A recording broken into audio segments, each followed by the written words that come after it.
트위터가 진짜 언론입니다. 자, 언론의 이중잣대 이야기를 해보려고 합니다. 박근혜 때는 통행료 면제, 문재인 때는 혈세 낭비. 이번 추석 연휴 기간 동안 고속도로 통행료를 면제한다고 발표를 했는데요. 사실 이 면제는 문재인 정부 때 새롭게 실시하는 것이 아니라 박근혜 정부 때도 실시를 했던 건데 대표적으로 뉴스원에서 지금 이게 캡처가 돼서 인터넷에 돌아다니고 있는 건데요.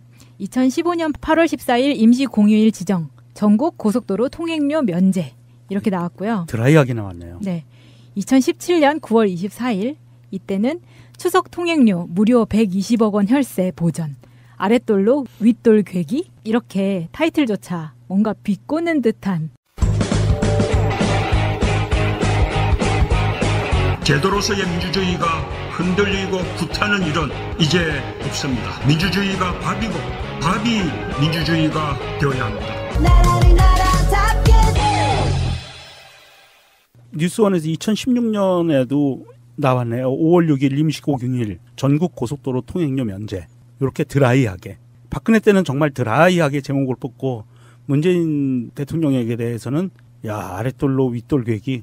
이게 맞아요. 사실은 이게 맞는데 형평성은 맞춰달라는 얘기죠. 언론이라는 게 정말 기계적 중립. 당신들이 좋아하는 기계적 중립을 맞추란 얘기인데 아랫돌로 윗돌 괴기 문제가 있기 때문에 법안을 개정을 하려고 해요. 유료도로법 자체를 개정하려고 하고 있는데 그런데도 불구하고 이걸로 이런 식으로 제목을 뽑는다는 거는 정말 이거는 눈에 보이는 행동이네요.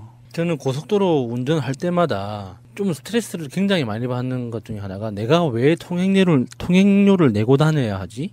이 차를 사면 지방세도 내고 당일 부가가치세 내고 특별소비세 내고 다른 세금들 뭐 이렇게 환경부담금 이런 것도 내고 하잖아요. 거기다가 자동차세라고 또 6개월에 한 번씩 또 세금 따로 내고 이렇게 하잖아요. 네. 그리고 휘발유 살 때마다 기름 넣을 때마다 또 그 세금이 얼마나 많이 붙어 있어요. 그런데 운전을 한다는 그 죄로 고속도로에 나가면 이거는 나라가 만들었기 때문에 좀 싼 도로는 싼 도로대로 내고 민간이 만들었으면은 또 민간 투자 고속도로이기 때문에 또 비싸다고 또 돈을 내요. 또 부산같이 터널이 많은 곳은 이 터널을 또 지날 때마다 또 500원씩 1000원씩 또 돈을 내거든요. 아유.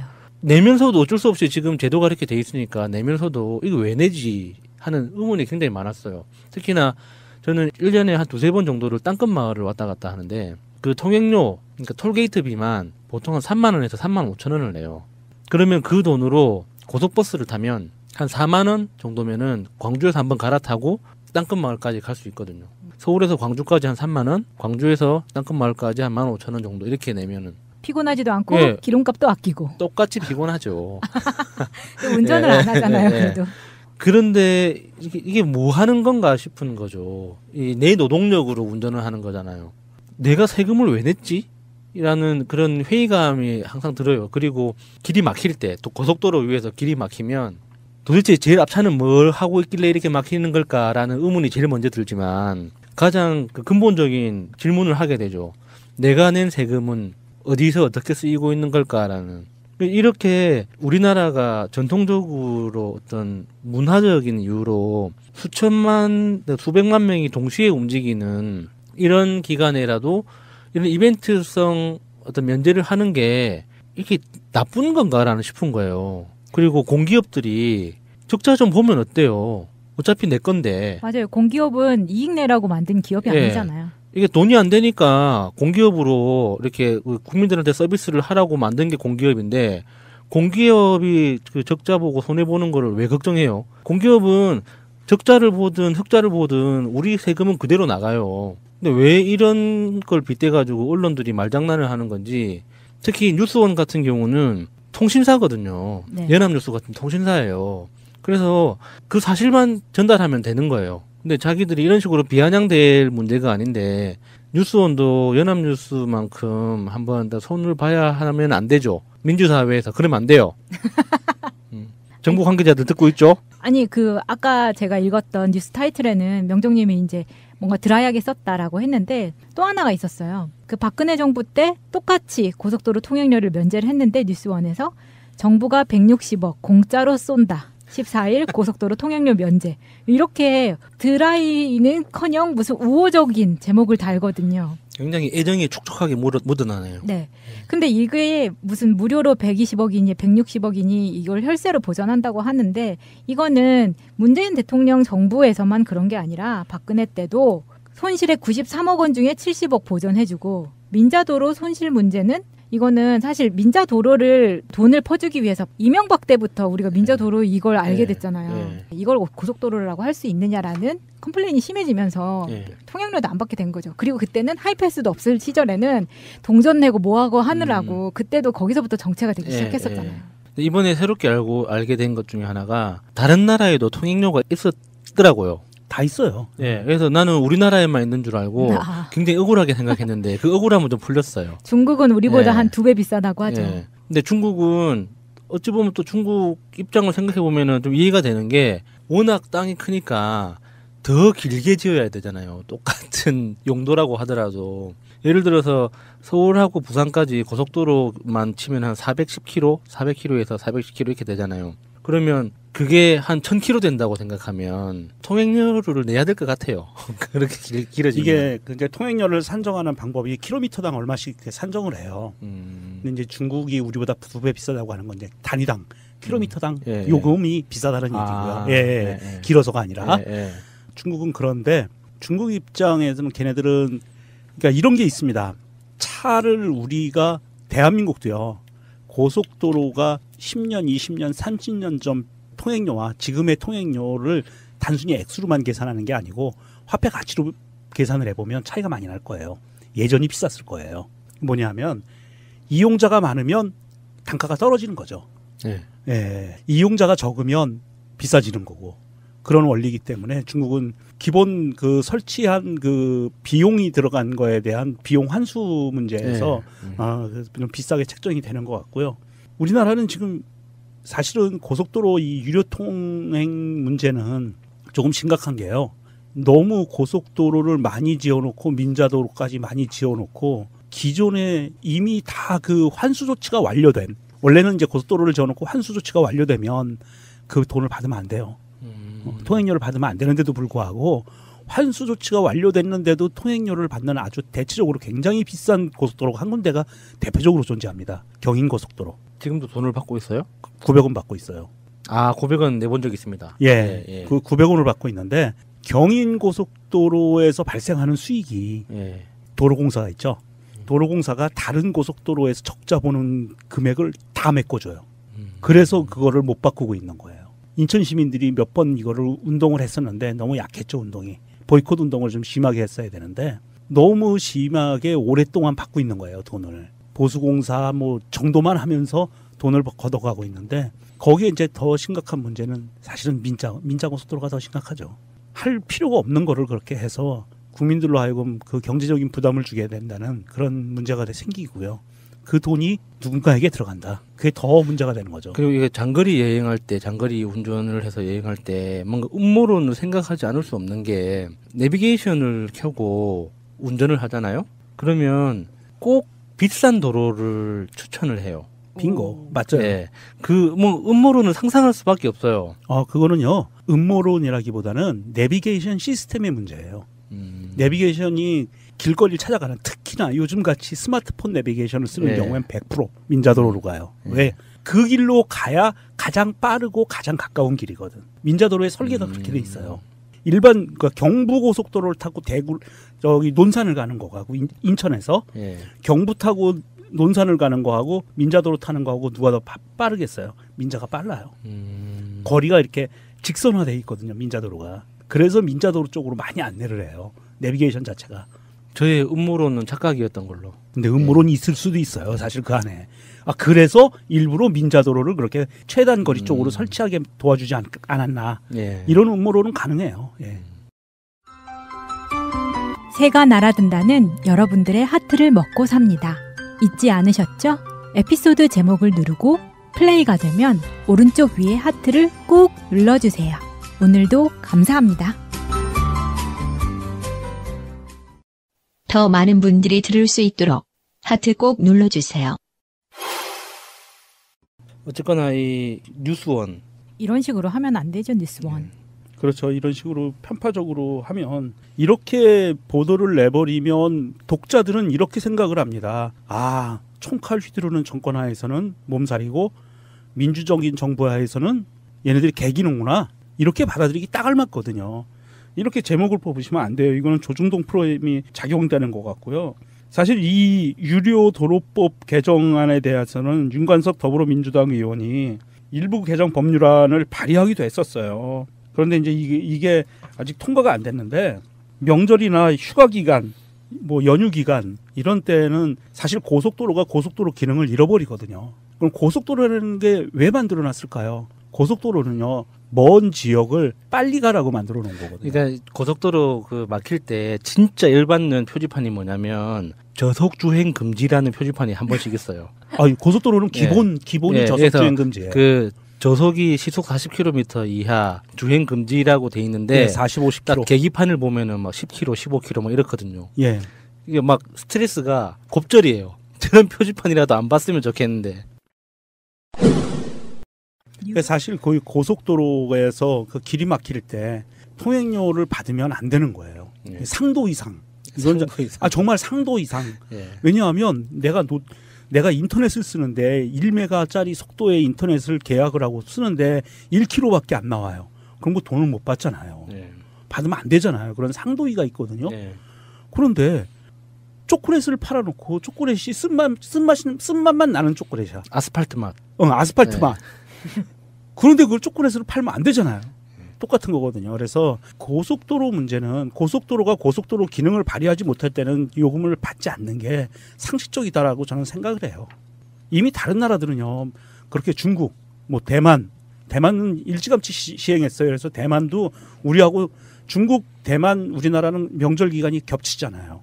예. 설날하고 추석하고 겹치거든요. 얘네들은 예전부터 대만만 해도 명절 기간에는 고속도로 통행료를 아예 안 받았어요. 10년, 20년 전에도 그랬었어요. 굉장히 선진화돼 있었어요. 그런 쪽에서는 독재 국가였는데도 불구하고 그렇게 그런 쪽으로 많이 앞서 나가 있었고요. 얼마 전에 그 김현미 국토부 장관이 그 업무 계획 발표하면서 도로 같은 그 사회간접자본 건설 공사를 할 때 국민연금이나 의료보험공단 같은 공적 자금으로 이렇게 활용할 방안을 이야기를 했잖아요. 네. 그럼 좀 달라지지 않을까 하는 생각을 해요. 앞으로. 아마도 달라질 겁니다. 예. 지금 토건 쪽에 이런 사실 우리나라에서 지금 이제 늘려야 될 것은 그 길만으로 보면 기찻길을 조금 더 확보를 해야 되고요. 예. 그러니까 수송량 대비하면 고속도로보다 훨씬 더 효율적이거든요. 에너지 절약적이고. 그래서 기차에 대한 부분을 좀 더 확보해야 되고 공공성 확보를 해야 되죠. 고속도로 문제는 자꾸 많이 지을수록 그건 아닌 것 같아요. 계속 그 민간 자본만 투자가 되는 역할을 하고 돈 있는 기업이나 사람에게만 이게 수익을 몰아주는 형태가 되는 거기 때문에 좀 자제를 해야 되고 아마 지방에서는 여전히 각 국회의원들은 자기 지역에 고속도로 놓는 거를 가장 좋아할 겁니다. 티가 나니까. 네, 뭐 티가 그런, 나니까 그런 도로 놔주는 게 가장 예. 큰 수건 사업 중에 하나니까. 그런 욕심은 어쩔 수 없다고 예, 그런데 이제 국가 전체적인 규모에서 보면 국가라는 대한민국이라는 규모의 경제를 놓고 보면 조금 더 효율적인 쪽으로 움직여져야 되고요. 그리고 땅에다가 쏟아붓는 돈보다는 사람에게 투자하는 돈이 더 훨씬 효율적이니까 앞으로는 좀 그쪽으로 가지 않을까 그렇게 나름대로 좀 기대도 하고 있고요. 예, 전망도 하고 있습니다. 이 기사하고는 좀 관계없는 이야기이기도 한데 보통 하이패스 요즘 많이 이용하잖아요. 그 하이패스 때문에 톨게이트에서 티켓이랑 돈을 이렇게 수납하는 정산하시는 분들 그분들의 일자리가 사라지잖아요. 네. 그걸 가지고 이렇게 그 운전하면서 동승자랑 몇 번 토론을 한 적이 있었거든요. 네. 하이패스가 좋다 안 좋다. 하이패스는 일자리를 파괴한다. 하이패스 때문에 일자리가 없어진다. 이런 이야기 어떻게 생각하세요? 장단점은 있죠. 이게 고속도로 하이패스라는 것은 이제 세계적인 추세예요. 그 기능은 우리나라만 있는 것도 아니고요. 이미 유럽도 있고 미국도 있고 뭐 말레이시아도 있고 다 있어요. 예, 하이패스 기능은. 그런데 그것이 효율적이기 때문에 그쪽으로 가는 거거든요. 아까 말씀하신 것처럼 사람을 안 써도 돼요. 예. 예. 그리고 또 중요한 거 그거보다 중요한 것은 차가 줄을 서서 기다리는 동안 버려지는 시간과 에너지 그 부분에 대한 감소 효과가 있거든요. 근데 저는 고속도로 통행료 톨게이트뿐만 아니라 이것만 볼 게 아니라 지금 차츰차츰 주유소도 그렇고 뭐 이런 비슷한 예. 마트 계산 같은 것도 예. 전부 이런 식으로 바뀔 거란 말이에요. 예. 프랑스는 이미 큰 마트에서도 계산원 없이 그냥 바코드로 알아서 쫙 예. 찍히고 예. 그거를 자기가 카드 넣고 바로 계산되게끔 그렇게 네. 되어 있는 마트가 벌써 생겼거든요. 그리고 인천공항, 파리공항 이런 데도 지금 짐 싣고 티켓팅 하는데 사람이 없어요. 예. 다 무인으로 키오스크로, 하는데 예. 굉장히 불편하긴 하거든요. 아직까지는. 그런데 저는 말씀하신 대로 그렇게 가는 거는 어쩔 수 없을 것 같아요. 앞으로 다 그렇게 가는데 예. 다만 그런 기계를 쓰는 업체에 로봇세 같은 거를 걷어야 된다는 거죠. 필시. 그래서 그 돈으로 국가에서 그걸 복지로 다시 국민들에게 일하지 않고도 먹고 살 수 있게끔 만들어주는 역할을 제대로 해야 된다고 생각을 해요. 예, 맞습니다. 그래서 그게 그 로봇셀로 대표되는 4차 산업혁명, 요런 시기와 겹쳐지면서 나오는 것들이 이제 휴먼 2.0, 3.0. 그래서 영생을 누리는 시기에 가게 되면 불편하네. 우리 저 돌아가신 외할아버지 성함이 김영생 씨인데. 예. 아, 그러셨군요. 예. 예. 그래서 4차 산업혁명이라는 단어로 대두되는 것이 사람의 노동력을 필요로 하지 않는 사회가 다가오고 있다. 그러면 사람은 어떻게 먹고 살아야 될 것인가 이 문제거든요. 톨게이트 정산원, 마트 정산원, 기타 사람이 필요치 않은 곳에 있는 부분들은 사실은 아직까지는 큰 규모로 보잖아요. 인력 시장이라는 풀이라는 큰 규모로 보면 하이패스 정산원이 사라지는 대신에 하이패스 기계 만드는데 고용되는 효과는 있어요. 이렇게 풍선 효과처럼 네. 이쪽에서 줄어들면 이쪽에 늘어나요. 아직까지는 그런 효과가 있는데 이것이 이제 좀 더 가게 되면 좀 문제가 좀 심각해지는 거죠. 그래서 아무래도 복지 쪽으로 간다는 것은 이미 시대적인 흐름인데 사실은 외국 언론에서는 그렇지도 않더라고요. 이게 복지국가 모델이라는 게 시대적인 흐름이다라고 이야기하는 게 어떻게 보면 우리만의 생각이었을 수도 있어요. 실제로 문재인 대통령의 이 사람이 먼저다 하면서 소득주도 성장론 네. 이 부분에 대해서 굉장히 우리 좋게 생각을 하잖아요. 외국의 언론들은 이렇게 보더라고요. 세계의 흐름과 거꾸로 가는 자본주의의 실험 단계인데 이 실험이 성공을 하느냐 마느냐가 굉장히 큰 기로에 놓인 것 같다. 굉장히 분수령이 될 것 같다라는 평을 내놔요. 오히려 문재인 정부가 그러니까 대한민국이 소득주도 성장론이라는 것이 성공을 하면 전 세계적으로 미칠 수 있는 큰 파장 효과가 어마어마할 거다라는 그런 외국의 분석 기사들이 나오거든요. 오히려 우리는 당연히 소득주도 성장론이 맞는 것 같아요. 사실 소득주도 성장론은 그 다보스 포럼에서 먼저 이야기했던 기본소득의 전 단계라고 저는 이해했거든요. 근데 이제 그 외국들은 그거를 네. 그렇게 바라보질 않는데요. 전 세계적인 기조는 소득주도 성장론이 아니라 아직도 낙수 효과에 의한 성장론 쪽으로 가고 있대요. 전 세계적인 그러니까 국가들이. 그 처음에 이게 그 하이패스에서 또 이렇게 소득주도 성장론까지 나왔는데 저는 그 하이패스가 됐든 톨게이트 요금 정산론이 됐든 그걸 볼 때마다 아쉬웠던 게 왜 일자리를 이런 식으로 만들었을까 하는 그 톨게이트에 지날 때 하이패스 말고 현금을 정산을 할 때 그 정산원이 너무 건강한 거예요. 너무 젊은 아주머니나 젊은 뭐 남자나 여자가 그 자리에 앉아서 돈을 정산을 해주고 있는 거예요. 왜 다리가 불편하신 분이나 어떤 언어가 불편하신 분들, 안 그러면은 노인분들이 충분히 할 수 있는 일인데 왜 저렇게 건강한 사람이 이렇게 일을 하고 있을까? 뭐 좀 같이 나눌 수는 없을까 하는 이런 좀 생각을 많이 했었거든요. 이 하이패스가 과연 진짜 편한 건가? 라는 생각도 많이 했어요.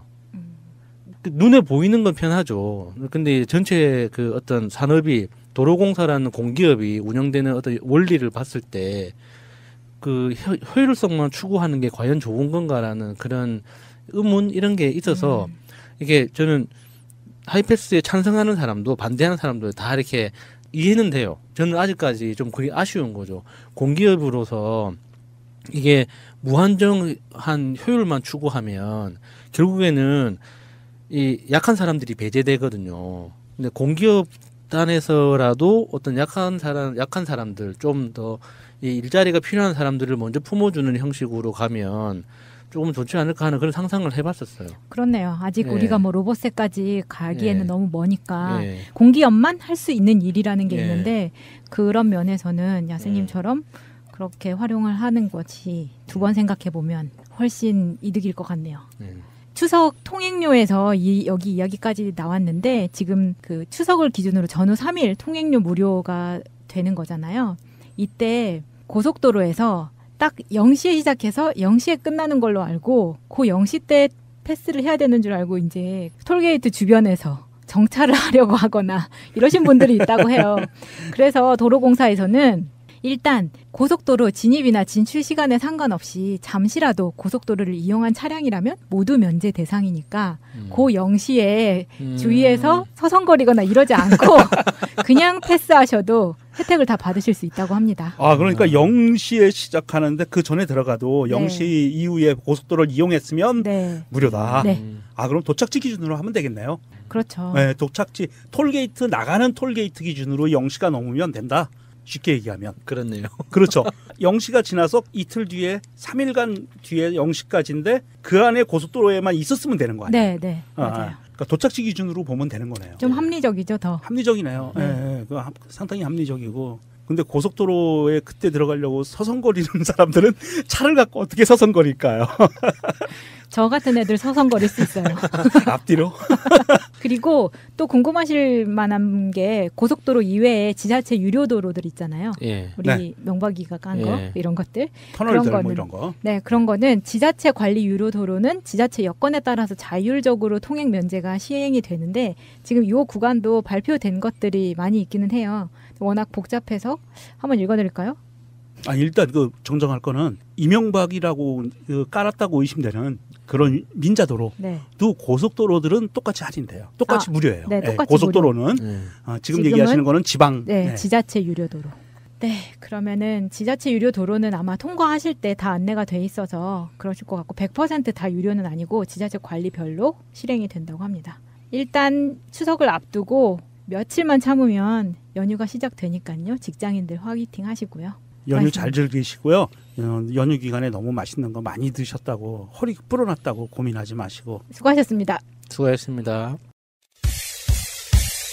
친구가 되겠다는 약속 반드시 지키겠습니다. 대통령인 제가 직접 챙기겠습니다. 기대할게. 자, 정권 연장을 위한 싱크탱크 20회 방송 시작하겠습니다. 벌써 또 20회네요. 아, 시간 정말 얼마 안 된 것 같은데 20회예요. 4월 20. 벌써 5개월 가까이 지났다는 소리네요. 가게 정권 교체가 되자마자 만든 방송이니까요. 자, 오늘 나오신 분들 소개해드리겠습니다. 배신자 배신의 아이콘. 이영료 배우님 나오신 그 방송에 다른데 일정 가시느라고 방송을 안 나오셨어. 그래서 오늘은 페널티를 드리겠습니다. 마이크를 딱 10분만 켜드리겠습니다. 복지과 소사이어티 이상희 공동대표님. 네, 안녕하세요. 이상희입니다. 예. 자, 해명하시죠. 그날 인천 송도에서 예. 그 종교인들을 대상으로 하는 복지 세미나가 있어서 제가 거기 한 2시간 넘게 강연을 하는 거라서 사실은 교회 쪽에서 복지국가를 받아들이면 복지 쪽에 더 많은 신경을 쓰게 되면 대한민국 복지효과로 가는데 큰 도움이 될 것 같아서 제가 흔쾌하게 수용을 했는데 하필은 일정이 겹쳤어. 예. 그래서 제가 좀 양해를 구합니다. 혹시 영화 실미도 보셨어요? 맞죠? 거기 나온 대사 기억나세요? 비겁한 비겁한 변명입니다. 예. 자, 어서 오시고 이상구 운영위원장님. 예, 반갑습니다. 이상구입니다. 예, 어서 오시고요. 히어로 퀴즈맨 네. 서정우님. 나날이 인기가 높아지고 있는 버터 서정우입니다. 이따 가실 때 저한테 사인 한 장 해주세요. 감사드리겠습니다. 액자에 껴드릴게요. 자, 일단 퀴즈부터 보고 가겠습니다. 네, 이번 이제 다음 주는 추석입니다. 명절에 더더욱 여성분들을 배려해야겠습니다, 여러분. 자, 광고하겠습니다. 저희 복소사에서 정말 중요한 행사가 있죠. 이 부분은 두 분께서 말씀해 주셨으면 좋겠습니다. 그 존경하고 친애하는 새가 날아든다 애청자 여러분 안녕하십니까? 복지효과 소사이어티 공동대표 이상희 교수입니다. 제가 잠시 수강생 모집 공고 하나 네. 좀 안내 말씀을 드리고 가겠습니다. 복지국가 정책 아카데미를 개설했습니다. 복지효과 소사이어티와 민주당 박주민 의원실이 공동 개최했는데요. 국민 행복의 복지효과의 새 시대를 열기 위해서는 우리 국민들, 특히 깨어있는 시민들이 주요 정책들을 잘 알고 있어야 우리 문재인 정부가 복지국가 새 시대의 문을 활짝 열 수 있도록 우리가 지지하고 도와드릴 거 아니겠습니까? 그래서 여러분들의 많은 관심과 참여를 기대합니다. 수강생 모집 여러분 꼭 관심 가져주시고요. 매주 수요일마다 저녁에 강의를 하는데요. 10월 18일부터 강의가 시작되고 4번 합니다. 그래서 8회 강좌가 진행되는데요. 저를 비롯해서 박주민 의원 그리고 노동 분야의 뭐 배규식 박사라든지 최병모 전 민변 회장 등 그 각 분야의 최고 복지국가 전문가들이 강사로 나오십니다. 여러분들이 저희 복지국가 소사이어티 홈페이지에 오시면 상세한 것을 아실 수 있습니다. 꼭 수강생 모집에 관심을 가져주시기를 부탁드립니다. 고맙습니다. 예, 저는 이 복지국가 10주년 기념대회에 대한 광고를 좀 하고 싶은데요. 어느 사이엔지 우리 복지국가 소사이어티가 만들어진 지 10년이 되어서 다음 달인 11월 2일 날 6시에 국회 헌정기념관 대강당에서 대회의실에서 복지국가 10주년 기념대회를 하는데요. 단순하게 10주년을 기념한 것뿐만이 아니고 지나온 10년간의 복지국가를 만들기 위해서 노력해온 성과들을 보고를 합니다. 문재인 정부가 슬로건으로 내걸고 있는 소득주도 성장이라든지 바비민주주의입니다라든지 기초연금이나 여러 가지 아동수당 정책 이런 주옥 같은 정책들이 그동안 복지국가 소사이어티가 만들어서 정치권과 국회에 제안해왔던 것인데 그런 것이 어떻게 진행되어 왔는지에 대한 이야기도 들으시고 여전히 아직은 대한민국이 복지국가가 가려면 먼 길이 남아있지 않습니까? 그런데 앞으로 10년 도대체 어떻게 만들어갈 것인지 그런 이야기도 같이 나누어보는 소중한 시간을 가지려고 합니다. 후원의 밤도 같이 겸하니까 여러분들이 돈이 있으신 분 돈을 들고 오시고 마음이 있으신 분은 마음으로 오셔서 같이 축하해주고 또 복지국가를 만들어가는 길에 같이 함께 해주시기를 부탁드립니다. 11월 2일입니다. 목요일 저녁 7시입니다. 근데 걱정 안 하셔도 되겠던데요. 구성원 관계자분들만 모여도 꽉 채우시겠던데 뭐. 제가 웹잡을 봤는데 관계자분들이 왜 이렇게 많아요? 지금까지 만들어왔던 분들 중에서 중요한 분들을 일부러 같이 해서 다 같이 복지국가 소사이어티뿐만 아니고 여러 단체들을 만들어서 더 확산되고 커졌기 때문에 그분들의 공동 이름으로 초청을 한 것으로 만들어서 이 복지국가 성과 보고대회 겸 앞으로 나아갈 결의대회 이런 컨셉으로 잡아봤습니다. 그러니까 저희들이 그 웹 초청장을 이제 어제 공개를 했는데요. 거기 보면 이제 초청인이 한 40여 명인데 그 중에 한 절반 정도는 제 임원이고요. 그러니까 상임 고문, 공동대표, 그다음에 이사진 이렇게 임원이 한 20여 명 되고요. 또 한 20명 정도는 이제 정책위원이나 지역 대표입니다. 그러니까 이분들은 그러니까 여기 초청인의 이름 올린 분들은 전부 다 우리 복지국가 소사이어티의 임원이거나 아주 실제적으로 열심히 활동하는 활동가만 저희들이 엄선해서 한 40여 분을 저희들이 초청인으로 이름을 올린 거다. 이 말씀을 드립니다. 그렇군요. 알겠습니다. 네. 복지 퀴즈가 존재하는 이유는 버터의 목소리를 듣고자 하는 건데 두 분의 목소리를 듣느니라 여러분 고생이 많으셨습니다. 예, 지난주 문제. 인정. 예, 영화배우이자 연극인으로서 유명하지만 20여 년을 80여 마리의 유기견을 키우면서 60여 개의 동물보호단체를 대표하는 동물보호활동가로 더 알려져 있습니다. 이분은 누구일까요? 정답은 이용녀. 자, 이번 주 문제. 복지국가 소사이어티 원래 세미나를 겸해서 지난주 수요일 9월 20일이죠. 저녁에 신촌 메가박스에서 김재환 PD가 만든 영화로 시사회를 개최했습니다. 이 영화는 제18회 전주국제영화제에서 선보였고 지난해 여름부터 올해 헌법재판소의 박근혜 탄핵 직후까지 박정희, 유경수 팬들, 그러니까 태극기 부대죠. 그분들의 모습이 담겨 있습니다. 이 영화의 제목은 무엇일까요? 1번 미스 프레지던트, 2번 미스터 박 프레지던트, 3번 쪽박 프레지던트, 4번 옹박 프레지던트. 아무도 안 웃으시네요. 어이가 없으신가 보구나. 여기까지입니다. 예, 알겠습니다. 좀 전에 퀴즈맨의 얘기도 나왔지만 미스 프레지던트 뭐 상영한다고 그러셨죠? 예. 네. 어땠어요? 아, 참 그 300여 명의 그 시사회 관객들이 왔는데 다들 끝나고 나서 불을 켰는데 난감해하죠. 예, 난감해하더라고요. 저도 참 불편한 영화였습니다. 불편한 일을 왜 하세요? 뭘 이해하겠다고? 보니까 불편하지만은 정말 필요한 영화구나라는 생각도 들었고요.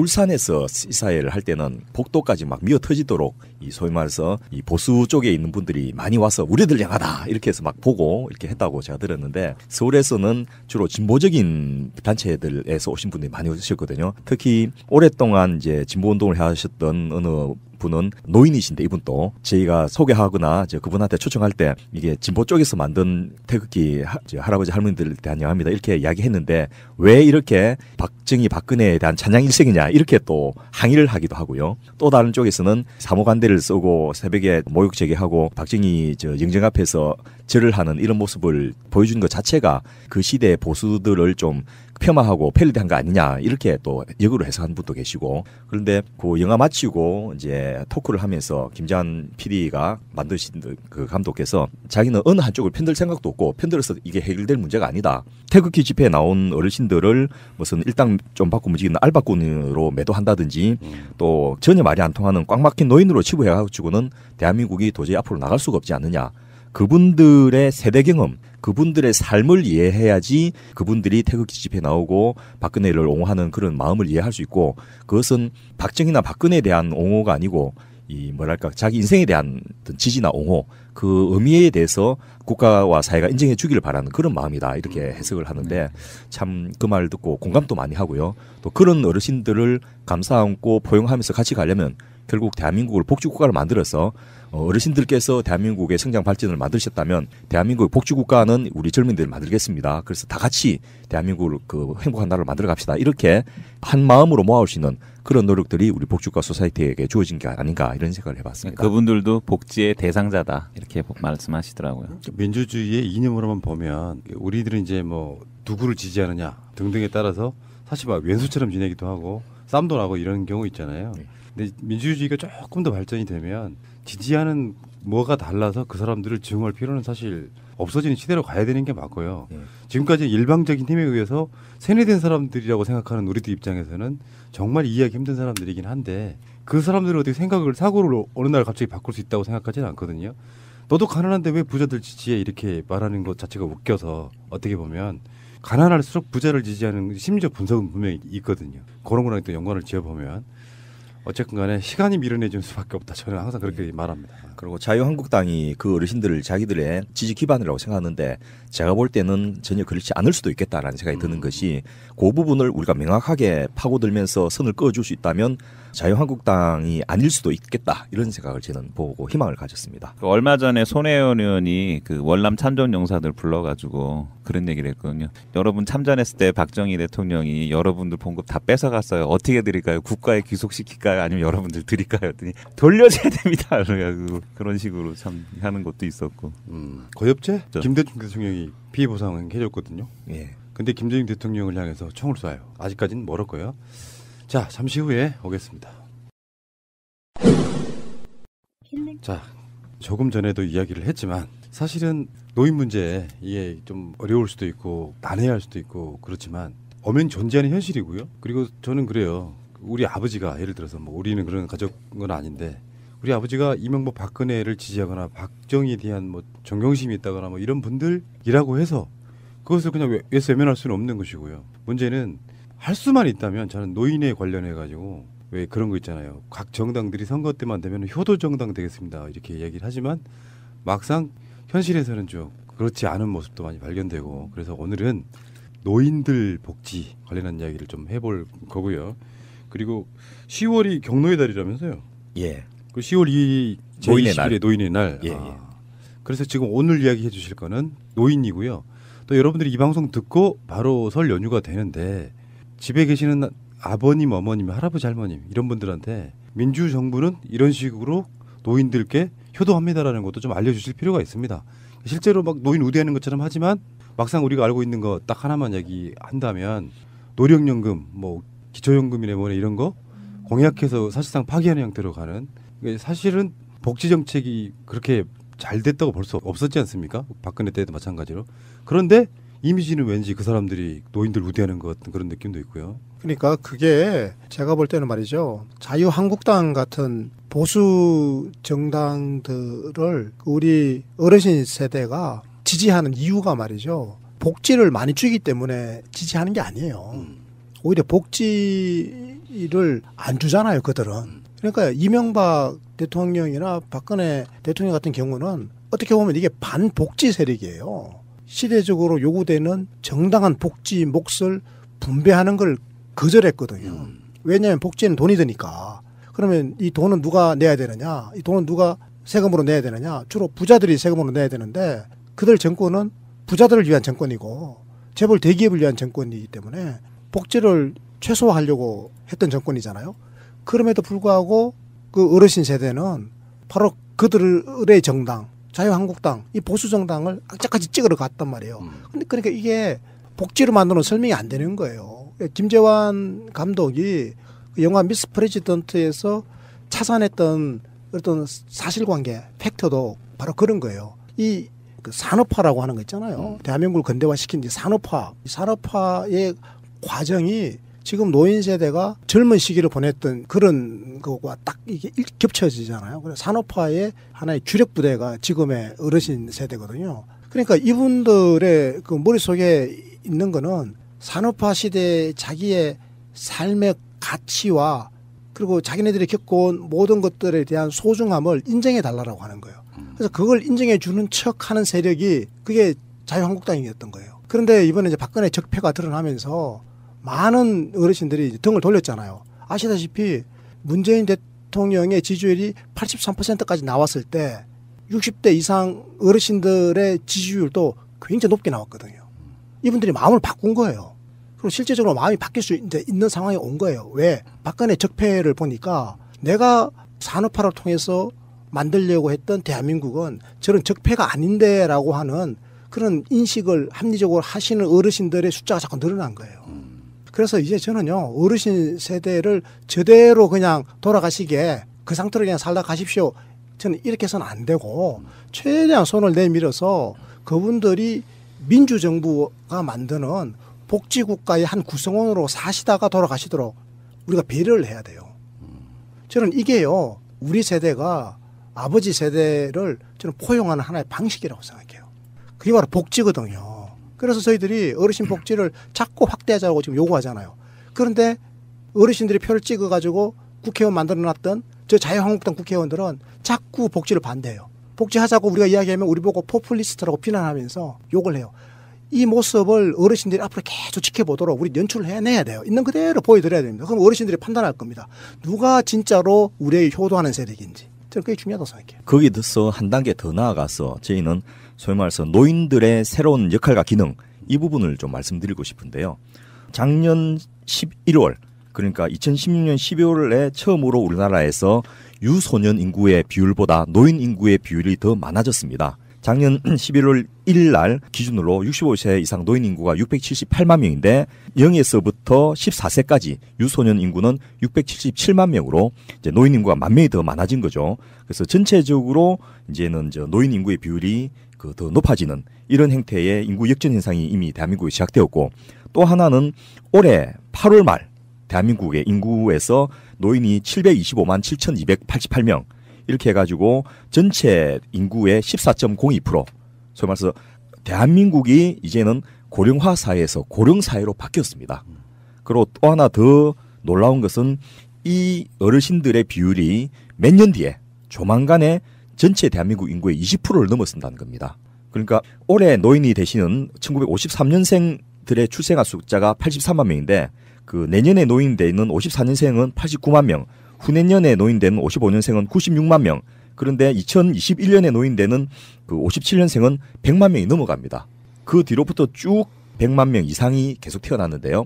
물론 그 사이에 돌아가신 분도 계시지만은 지금 현재 한 해 사망하는 인구가 28만 명에 불과하거든요. 그러면 최소한 70만 명 이상들이 노인으로 이제 점점 진입을 하게 되니까 애초에 통계청의 계획은 예상은 2026년에 우리나라가 노인 인구가 20%가 되는 초고령 사회가 될 것이라 했는데 지금 잘하면 21년이나 22년 바로 대한민국이 초고령 사회로 진입할 가능성이 있다는 겁니다. 그래서 노인 인구가 많아지는 것이 이제는 좀 저 어르신들을 돌봄의 대상으로 보는 단계를 넘어서서 저 어르신들이 적극적인 활동과 역할을 해서 대한민국에 같이 어울려서 살고 대한민국의 발전에 기여할 수 있는 방안, 그것이 이제 저희는 복지국가 전략이라고 이야기하는데요. 바로 그런 것으로 전환하지 않으면 발전은 그냥 유지 존속이 안 된다. 이런 아주 절박한 상황에 도달했다라고 말씀을 드리고 싶습니다. 근데 주제와는 별로 상관없는 이야기인데 노인이란 말에 대한 거부감도 좀 있어요.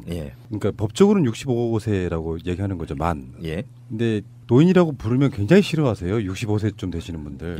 예를 들어 제가 좋아하는 세 사람이 있는데요. 한 사람은 45년생 우리 어머니세요. 그리고 50년생 조영필 씨. 그리고 문재인 대통령이 53년생입니다. 그러니까 문재인 대통령이 올해부터 법적으로는 노인에 포함되는 거죠. 노인이란 말 말고 조금 더 이렇게 세련된 표현이 없을까 싶기도 해요. 노인이란 말을 듣는 순간 왠지 우리나라에서는 이렇게 뭐 지혜롭고 연륜이 있고 좀 너그럽고 이런 느낌이 아니고 뭔가 이제 사회적으로 이렇게 실패한 사람들 같은 그런 느낌이에요. 이거 좀 어떻게 용어부터 좀 바꿀 수 없을까요? 아직 그것을 대체하는 용어는 출연을 안 했는데요. 말씀하신 대로 실제로 당사자인 노인들도 자기를 옛날의 노인과 같이 생각을 안 하거든요. 동네 경로당에 가도 80도 넘지 않는 놈이 어떻게 감히 경로당에 와서 큰 소리를 쳐 이런 식의 그렇죠. 그러니까 저 70대 노인 보고 야 젊은이 가서 물 좀 떠와 담배 심부름 하고 뭐 이런 식으로 그 운목을 배회할 뿐이지 아랫목까지는 도저히 70대에서는 넘볼 수가 없는 그런 정도로 이제 그렇죠. 그 세대가 달라졌고 그리고 사회적으로도 이 어르신들이 너무나 건강하세요. 옛날에 40대 50대 체력을 지금 60대 70대 어르신들이 갖고 계시거든요. 그리고 지금 노인들은 70%가 자기 소득이 없이 또 고졸 이하의 노인인데 지금부터 급격하게 고령화되고 있는 이 베이비붐 세대들은 70%가 고등학교 졸업 이상 또 다들 어쨌든 집이라도 한 채 갖고 있는 소득이 있는 노인들이에요. 그래서 옛날의 노인들하고 지금의 노인들하고는 분명히 달라지고 있다. 그러니까 60대 정도 되면 할아버지 할머니 느낌이 안 들어요. 그러니까 그냥 보통 아저씨라고 불러도 되고 70 정도 돼야 그래도 조금 나이 좀 드셨네 하지만 저도 제 그 뭐 살아온 세월이 있기 때문에 이제 알게 모르게 아시는 분들 굉장히 오래전에 알고 지내고 그래서 뭐 어머니 아버지라고 부르시는 분들 연세를 너무 정정하시는데 보니까 80대 초반을 넘어가셨더라고요. 근데 그런 분들도 노인이라고 부르기 좀 죄송할 정도인데 일단 그 60대 65세 만 65세 이후를 법적인 노인이라고 부른다 이거죠 사실은. 그렇습니다. 그런데 그게 굉장히 중요한 것이 65세가 법적으로 지금 노인이라고 되어 있잖아요. 노인복지법에서 65세라고 되어 있거든요. 그러니까 65세가 되면 이제 복지가 나오는 거예요. 예를 들어서 뭐 버스, 대중교통 있잖아요. 지하철 이게 지하철 그 무임승차 하는 거 여기 65세부터거든요. 근데 이제 이 노인의 기준 연령을 뭐 70세 혹은 뭐 75세 이렇게 만약에 높인다면 그러면 이제 복지의 직업 연령이 다 뒤로 밀리는 거예요. 그러네. 이거는 굉장히 심각한 이제 사회적 문제가 일어납니다. 한번 잘 보십시오. 지금 국민연금이 우리나라에서 지금 60세부터 지급하기 시작하다가 지금은 61세에 지급을 하고 있거든요. 근데 여기에 5년마다 일제씩 미뤄져 가지고 62세, 63세 이런 식으로 계속 미뤄지다가 저 2028년이 되면 2032년쯤 되면 2030년쯤 되면 이제 65세에 이제 받거든요. 그렇게 되면 이게 그 한번 생각해 보십시오. 지금 당장은 이제 61세에 받잖아요. 국민연금을요. 나중에 65세 돼가지고 국민연금을 수급하게 되거든요. 그럼 65세 때까지는 이제 일을 하잖아요. 자, 그런데 이게 만약에 국민연금 수급되는 게 65세가 아니고 만약에 66세, 뭐 70세 이렇게 밀린다고 생각해 보세요. 그러니까 이게 노인의 법적 연령을 조정하는 문제는 굉장히 심각한 정치 사회적 문제를 야기하는데요. 지난 정권에서 박근혜 정권에서 사실은 노인의 연령을 70세로 늦추자 이런 주장이 나왔습니다. 대한노인회 쪽에서 나왔었죠. 사실 대한노인회가 직접 한 게 아니고 정부에서 어떻게 했냐 이렇게 이야기를 해서 대한노인회 쪽에서 한번 검토해 봅시다 이렇게 해가지고 공론화됐는데 정치적으로 진보 쪽이나 시민사회에서 아주 거세게 반발했죠. 이거는 복지를 축소하려고 하는 의도다. 만약에 노인의 연령을 뒤로 늦추려고 한다면 일자리도 만들어내라. 일을 충분히 할 수 있도록 그렇게 해놓고 이제 복지 직업을 뒤로 미뤄야지 일자리에 대한 아무 대책도 없고 현실적으로 한 50대 중반이면 노동시장에서 은퇴하고 대부분은 60이면 다 은퇴하는데 그러면 복지 연령이 70으로 늦춰지면 지금도 한 5년 정도 붕 뜨는데 한 10년이 붕 뜨면 어떻게 살아라는 거냐 이런 이제 문제가 제기됐죠. 노인이란 소리는 듣기 싫은데 혜택은 받으셔야겠고. 그리고 노인이라고 하는 말이 이게 외국에서도 영어로도 이게 이제 사실은 나쁜 말이 아니에요. 근데 우리 대한민국에서는 이렇게 나이가 들었다라고 하는 것에 대한 나쁜 이미지를 우리 사회가 만들어서 그런 거잖아요. 그래서 노인 않고 우리가 어르신 그러잖아요. 사실 노인에게 어르신이라고 부르는 나라는 없거든요. 노인은 노인이죠. 근데 저는 오히려 노인이라는 말을 다른 새로운 용어를 만들어서 언어 하나 기존의 언어를 버리고 노인이라는 말을 버리고 새로운 뭐 어르신이라든지 이런 말을 정형화해가지고 뭐 혹은 아니면 법제화, 제도화해가지고 그 말을 쓰는 것보다는 오히려 노인이라는 말을 보다 명예롭게 우리 사회가 재해석할 수 있도록 하는 그런 노력을 하는 게 좀 옳지 않나 싶어요. 근데 저는 이렇게 이제 뭐 사회적으로 약간 공감력 부분에서 길거리나 어디에서 이제 노인들을 만나면 절대 할아버지 할머니를 말 안 쓰거든요. 이분들도 예를 들면 이런 거 있어요. 그냥 흰 백발인 거 염색 안 하시고 돌아다니시는 분들은 약간 노인이라는 어떤 개념을 받아들이시는 것 같고요. 많은 분들이 나이는 드셨지만 검은 머리로 이렇게 염색하고 다니시지 않습니까?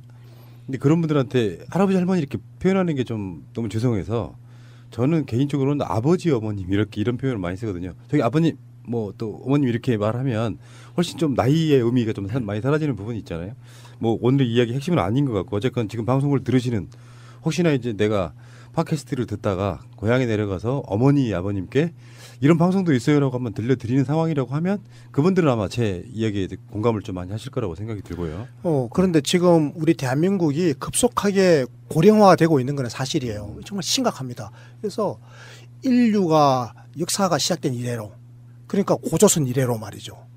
고대 이집트 이래로 지난 5,000년의 인류 역사상 대한민국이 가장 빠릅니다. 그러니까 고령화라고 하는 게 사실 상대적 개념이잖아요. 속도가 가장 빨라요. 그러니까 노인들이 뭐 너무 많이 생겼다 이런 개념이 아니라 새로 탄생하는 그러니까 노인 연령 세대에 그렇지 않은 세대보다 훨씬 더 비중이 갑자기 늘어난다는 뜻이니까. 갑자기 늘어난 이유가 그 세대가 많이 태어났던 이유도 하나 있고 그리고 이제는 의학의 발달과 경제 성장의 덕분으로 이제는 잘 안 돌아가시고 길게 오래 사시는 거죠. 장수 시대가 열린 거죠. 그리고 또 하나는 이제 새롭게 태어나는 세대가 너무 적게 태어나는 거예요. 이 세 가지가 다 겹쳐가지고 지금 이제 노인 세대가 과거에 굉장히 많이 태어난 거죠. 굉장히 많이 태어난. 그때는 100만 명씩 막 태어났으니까. 110만 명. 예, 많이. 지금은 얼마 태어나는 거면 지금 이제 39만 명 태어납니다. 예, 40만 명 이하입니다. 우리 이제 버터가 1970년생이거든요.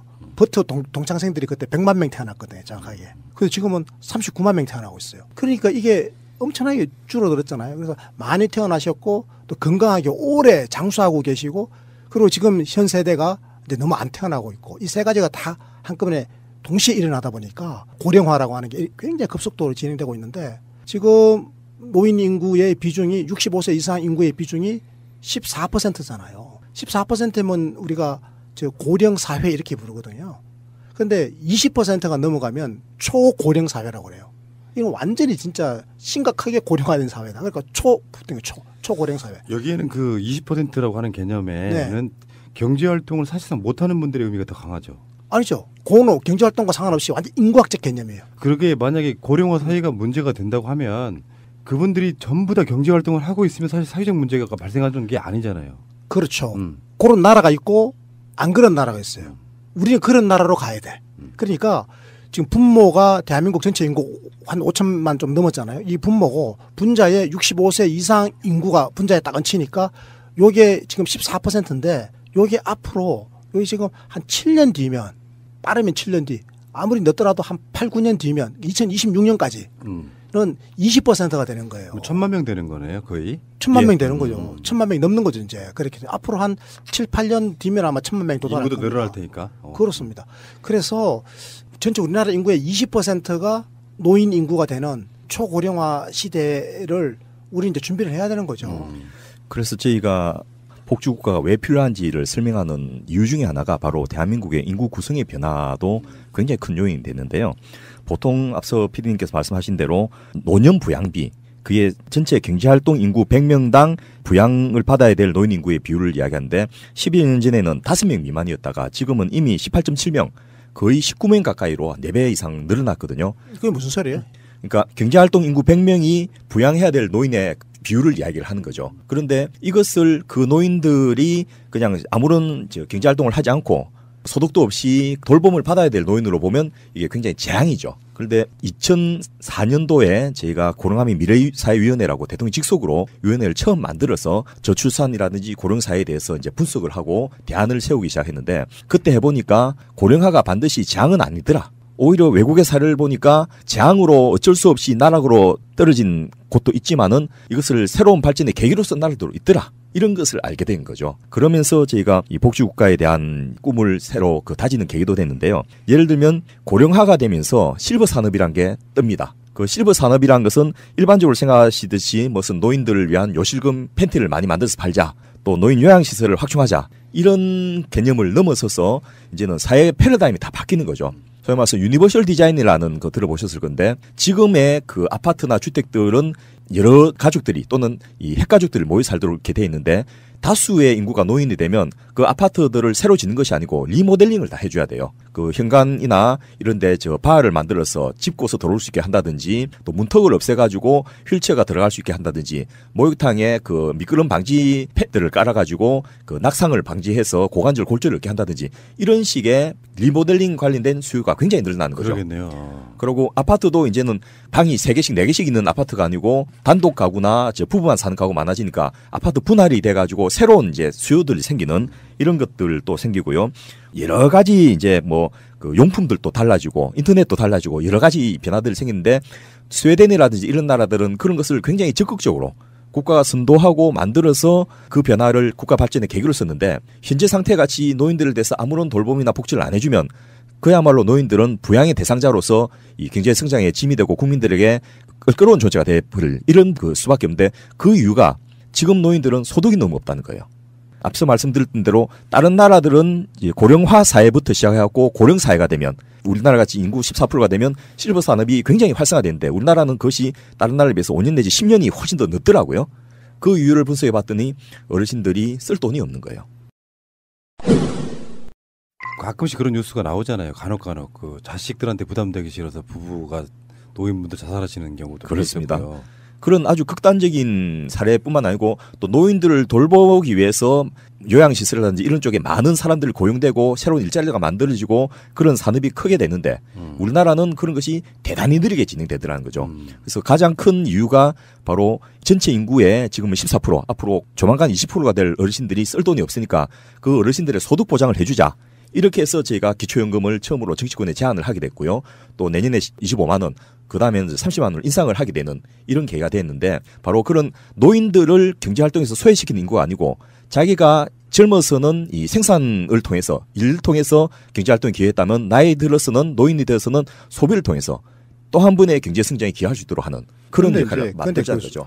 소비를 하더라도 돈이 있어야 소비를 하지 않겠어요. 그런데 독일이라든지 스웨덴이나 덴마크 같은 이런 유럽 복지국가들 가보면 노인들이 중요한 그 경제 산업의 주체예요. 근데 실제로 연세 들어서도 일하고 싶어 하는 분들은 일을 해요. 근데 또 이제 많은 분들은 자기 인생을 즐기죠. 또 많은 노인들은 이제 새로운 소비자가 되는 거예요. 젊었을 때의 그 일반적인 소비자가 아니라 노인이 되고 나면 특별한 소비를 하게 되거든요. 근데 그게 실버 산업을 불러일으키는 거잖아요. 그리고 또 새로운 인력 수요를 많이 창출해내요. 이래서 우리 권 PD 같은 분이 이제 그 연금을 받고 또 저축이 있지 않습니까? 특히 이제 연금이 잘 돼 있으니까요. 그럼 연금이 한 달에 한 250만 원 나오잖아요. 그러면 그 250만 원 연금은 전부 다 요양원으로 가는 거예요. 그리고 권 PD는 나중에 요양원에서 살고 계시는 거죠. 싫다.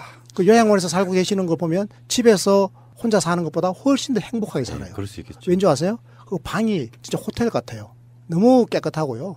그리고 거기서 공동 룸으로 가보면 그 노인들끼리 대화하고 함께 즐길 수 있는 다양한 시설들이 다 갖춰져 있고 그리고 다양한 복지 인력들이 전부 다 노인들 돌봐주고요. 아프면 그 치료해주고 이런 이제 요양시설들이 굉장히 잘 발달해 있고 그래서 그 요양시설에 가 있어도 아무 문제가 없는 것이 연금 이런 게 다 있거든요. 모든 노인들이. 그러니까 노인들은 당당한 소비의 주체가 되는 거고 오히려 이 노인들이 젊은 사람들에게 일자리를 만들어주는 거예요. 소비해줌으로써.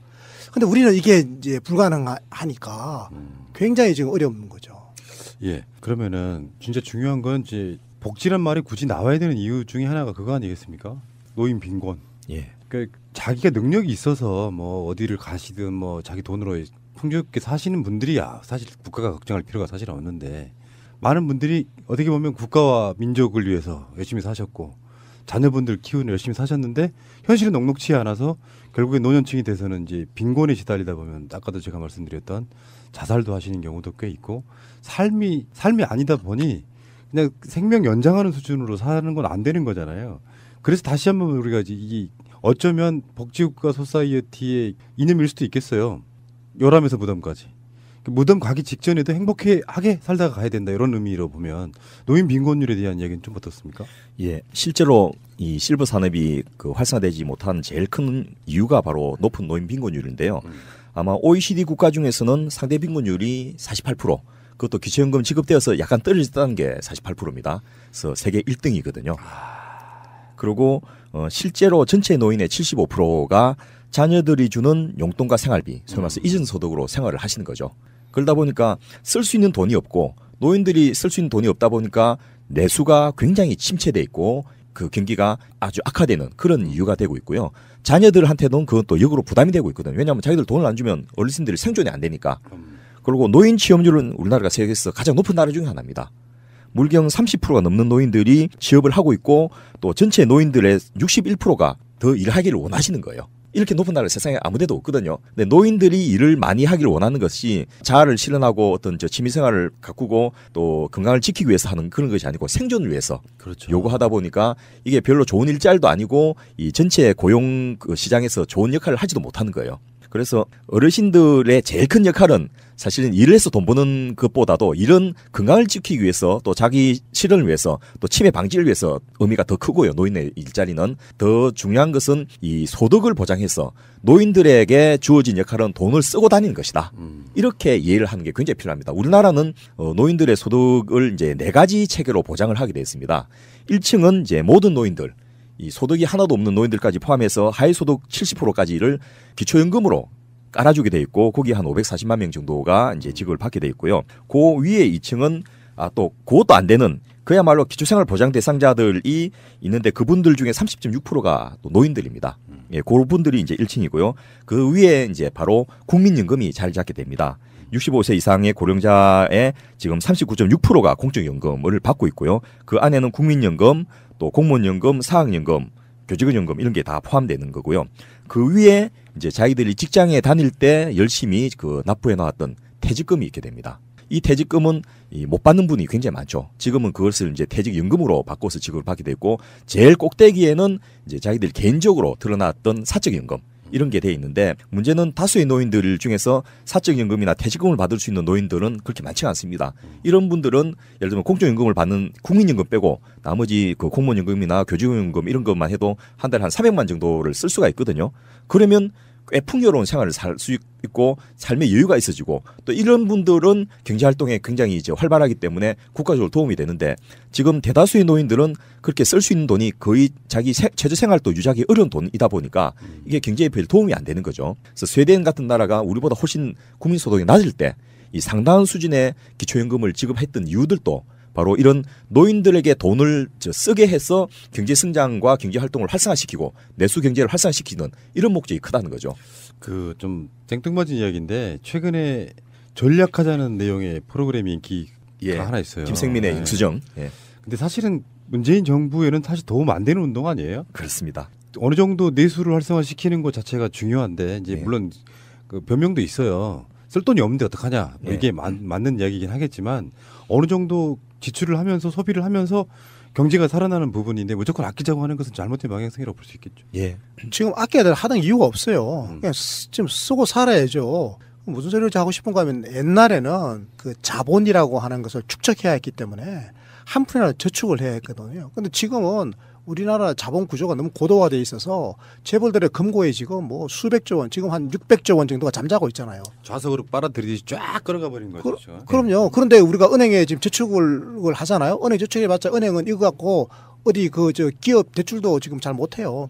기업들이 돈 잘 안 빌려가요. 투자할 곳이 없으니까. 그럼 은행들이 그 돈 갖고 뭐 하는지 아세요? 사채놀이 하듯이 개인 집 사가는데 돈 빌려주고 이런 데 썼잖아요. 그래서 지금 가계부채가 엄청나게 늘어난 거 아니에요. 가계부채, 자영업자 부채 이거 이렇게 늘어나게 되면 뭐 세계 최고의 지금 증가 속도로 부채가 늘어나고 있는데 이 이유가 은행들이 이제 그런 거 해서 그러는데요. 결과적으로 지금은 김생민의 영수증처럼 뭐 그야말로 구두쇠처럼 뭐 무조건 다 아껴가지고 그 저축하는 게 능사가 아니라 돈 써야 돼요. 저는요, 김생민도 그러더만요. 이번 명절날 부모님께 용돈 많이 드리는 그것은 효도 그레이트 이러더라고. 효도 그레이트. 그레이트 좋다 이 말 아니야. 효도 그레이트. 효도하는 건 무조건 좋은 거다. 자, 돈 팍팍 쓰십시오. 명절날 있는 대로 다. 저는 쓸랍니다. 있는 대로. 자, 그러면은 이제 지금 방송을 혹시나 들으시는 거, 이렇게 좋은 방송이 있어. 얘들아, 같이 듣자. 그런데 사실은 그래도 자녀들이 명절에 찾는 어르신들은 행복하신 거고요. 예. 그럼요. 명절이 돼도 자식이 없어서가 아니라 안 찾는 자식들도 있고요. 이게 가족이라는 게 저는 그런 경우는 사실 주위에서 보지는 못했습니다만 우리는 아직까지도 명절이면 부모님 찾아가야 된다고 생각하고 화목한 가정인데 어떤 이유가 됐건 뭐 자식들이 찾아가지도 않고 절연하고 사는 가족도 있고 가족이 없어서도 있고 뭐 여러 가지 사연으로 그냥 고독사 하시는 분들이 있잖아요. 심각해요. 그렇습니다. 일단 전체적으로 독거노인 숫자가 전국적으로 파악되기를 한 125만 명 정도로 되어서 전체 노인의 한 17%에 달하고요. 전라남도 같은 일부 지역에서는 전체 노인의 30%가 독거노인으로 돼 있습니다. 그리고 이 독거노인들이 많아지면서 이 무연고 사망자 숫자가 급격하게 늘어나고 있는데요. 2011년에 한 690명 정도 있던 것이 2016년 5년 뒤에는 1,300명 정도로 2배 가까이 늘었습니다. 독거노인 숫자가 광주광역시 인구랑 맞먹네요. 그렇습니다. 그러다 보니까 돌아가시고 나서 한참 있다가 발견된다든지 이런 일들이 이제 비일비재하게 벌어지고 있고 특별하지도 않은 일 정도로 치부되는 이런 상황이어서 더 이상 이제는 방치할 수가 없는데 독거노인이 늘어나는 것이 어떤 사회경제적인 이유 때문에 그렇다 하더라도 그 어르신들을 그대로 혼자서 외로이 죽게 하는 것은 올바른 일이 아니지 않습니까? 그래서 노원구 같은 데서는 구청장이 나서가지고 독거노인을 통장이 의무적으로 방문하게 만들었습니다. 그리고 A4 한 장짜리 우울증 스크리닝 테스트 용지를 들고 와서 어르신들 하루에 기분 나쁠 때가 몇 시간이나 됩니까? 뭐 이런 걸 아주 쉬운 질문을 10가지 한데 거기서 6점 이상 나오면 일단 정신보건센터에 등록해가지고 자살 예방 프로그램에 가입을 시킵니다. 그렇게 했더니 몇 년 만에 노인들 자살률이 전체의 30%로 줄어버린 거예요. 70%가 감소됐다는 거죠. 그래서 너무나 성과 좋으니까 이 박원순 시장이 이걸 서울시 전체 프로그램으로 할 정도인데 노인들이 돌아가신 이유가 춥고 배고프고 외로워서 돌아가시거든요. 그런데 어쨌든 통장이 한 번씩이라도 가주면 저 밥 굶고 있구나 알게 되어서 이 반찬 배달 서비스도 하게 되는 거죠. 근데 지금 새 정부 들어서서는 그래도 전 정부랑은 좀 다른 복지 정책들이 있을 것 같거든요. 예. 대표적으로는 저는 문재인 케어도 사실은 약자에 해당하는 여성, 아동, 노인 뭐 이런 분들한테 먼저 하겠다는 거잖아요. 그렇습니다. 그것 좀 알려주세요. 일단 최고 취약계층인 아동, 노인, 여성, 장애인들을 이제 우선적으로 이 보장성을 높이겠다 이렇게 했고요. 노인들에 대해서는 그 의료비 부담을 지금보다 굉장히 경감시켜서 전체적으로 한 10%만 부담하면 되도록 하는 것을 우선적으로 시행하겠다 이렇게 발표를 이미 했고요. 치매 국가 책임제 이것도 노인들이 주로 대상인데요. 우리나라 앞서 말씀드렸듯이 720만 명 노인이라 했는데 그중에 한 10%인 70만 명 정도가 치매 환자들인데 이 어르신들을 위해서 사전 예방 검진 서비스라든지 또 치매 진단 서비스라든지 또 이 치매 치료하는 약에 대해서 급여율을 높여준다든지 또 치매가 되어서 그 요양병원이나 이런 데 입소해야 될 분들에게 보장률을 높여서 비용 부담을 얻게 한다든지 이런 다양한 정책들이 이미 발표되어서 올해 9월, 10월부터 시작되는 것도 있고요. 내년부터 시작되는 것도 있어서 현격하게 체감되는 그런 차이들을 느낄 수 있게 될 것 같습니다. 노인들에 대해서 일본에서 특히 많이 나타났던 현상인데 젊은이들이 노인을 굉장히 싫어해요. 우리가 노인 혐오라고 그러거든요. 일본은 굉장히 심각한 사회 문제가 되기도 했는데요. 그 혐오가 심해지니까 이제 노인 살인까지 일어났죠. 근데 사실 이게 우리나라에서도 지금 이제 그런 현상들이 사실 나타나요.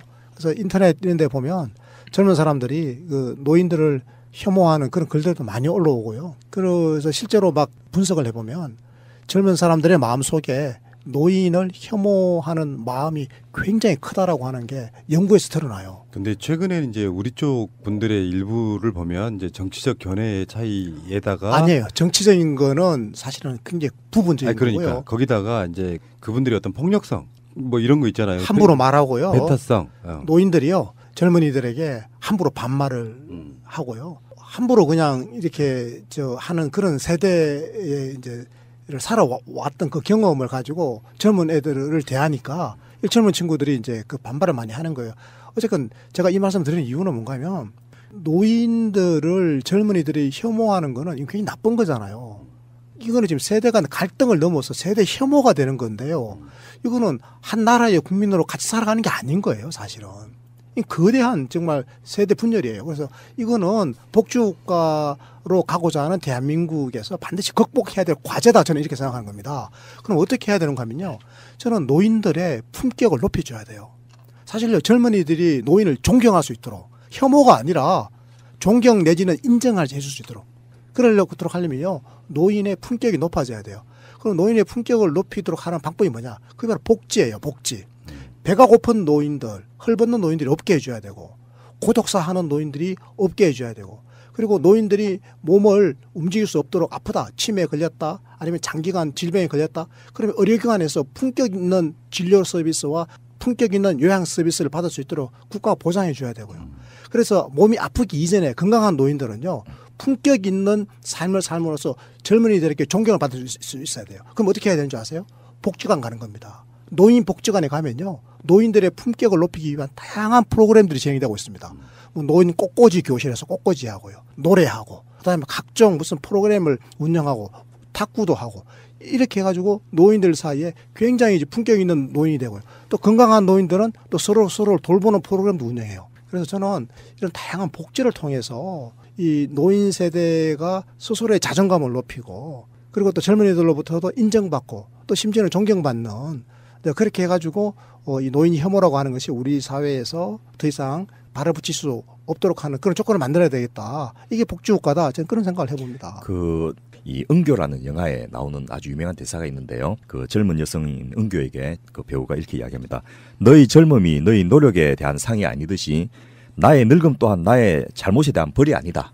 이것을 이제 우리가 좀 인정을 해주고, 노인들이 모양이나 냄새나 뭐 행동이나 말이나 이런 것이 좀 마음에 안 드는 한이 있다 하더라도 그런 어르신들이 사회에서 존경과 신뢰를 받을 수 있도록 만들어주는 것은 결국 국가의 제도, 또 사회 시스템의 저는 소산이라고 생각을 하거든요. 그래서 복지국가를 만들려면, 또 대한민국을 계속해서 발전시키려면 전체 인구 20% 가까이 될 노인들, 이미 720만 명이 넘는 노인들을 생산의 한 단위로서 적극적인 경제활동에 참여시키는 시스템을 만들어주는 것이 굉장히 중요하지 않느냐. 그래서 저급한 무슨 어쩔 수 없이 아파트 경비하든지 이런 식의 일자리가 아니고, 사회에서 필요한 일자리, 또 존경받는 일자리, 또 기본적으로 그 소득을 보장해서 쓸 수 있도록 만들어주는 거, 이런 것들이 돼야지 이 어르신들이 우리 사회의 한 부분으로 같이 살아갈 수 있고, 또 젊은이들과 어울려서 살 수 있는 그런 대한민국이 가능하지 않겠나, 이렇게 생각을 합니다. 예, 좀 전에 말씀하신 그 영화 대사 한 번 더 읽어보겠습니다. 방송 듣고 계신 분들 다 공감하실 겁니다. 너의 젊음이 너의 노력에 대한 상이 아니듯이 나의 늙음 또한 나의 잘못에 대한 벌이 아니다. 그리고 제가 한마디 더 붙이겠습니다. 누구나 늙습니다. 자, 정권 연장을 위한 싱크탱크 20번째 방송 마치겠습니다. 추석 잘 보내시기 바랍니다. 고맙습니다. 감사합니다. 그분들의 일자리가 사라지잖아요. 네.